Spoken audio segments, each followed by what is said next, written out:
நம்ம என்ன ஆனாலும் என்ன காரியம் ஆனாலும் எல்லா துதிக்கும் கனத்துக்கும் மகிமைக்கு கர்த்தர் தான் பார்த்தேன். அல்லேலூயா.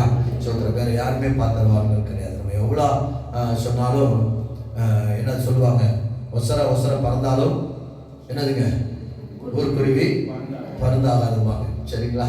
அப்படின்னா அவர் தான் பூரணர். அல்லேலூயா. இயேசுநாதர் தான் பூரணர்.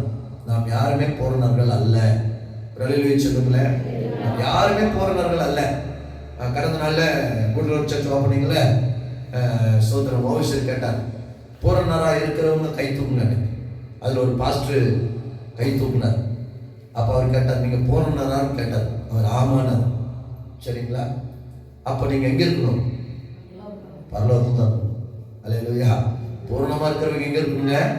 பரலோகத்தில் தான் இருக்கணும். நாம் யாரும் பூரணர்கள் அல்ல. ஆண்டவராக இயேசு கிறிஸ்து மட்டும்தான் பூரணர். அல்லேலூயா. இப்போ நீங்களும் நான் என்ன பண்றோம்னா பூரணத்தை நோக்கி பயணித்துக் கொண்டிருக்கிறோம். அப்ப எப்போ பூரணம் அடைவோம்னா பரலோகத்துக்கு போகும்போது தான் பூரணம் அடைவோம். அல்லேலூயா. இந்த பூமியில இந்த சரீரத்தில் இருக்க வரை நீங்களும் நான் என்ன கிடையாது, பூரணர் கிடையாது. சரிங்களா? அப்போ நம்ம எப்போ பூரணர் ஆவோம்னா பரலோகத்துக்கு போகும்போது மட்டும்தான் பூரணர் ஆகும். அல்லேலூயா. அதனால தேவன் நிச்சயமாய் பூரணத்தை நோக்கி ஸ்தோத்திரம் நாம் பயணித்துக் கொண்டிருக்கிறோம். அதனால எப்போ பூரணர் அப்படின்னா இந்த பூமியை விட்டு நம்ம பரலோகத்துக்கு கடந்து போக மட்டும்தான் பூரணர்களாய் மாறுவோம். அல்லேலூயா.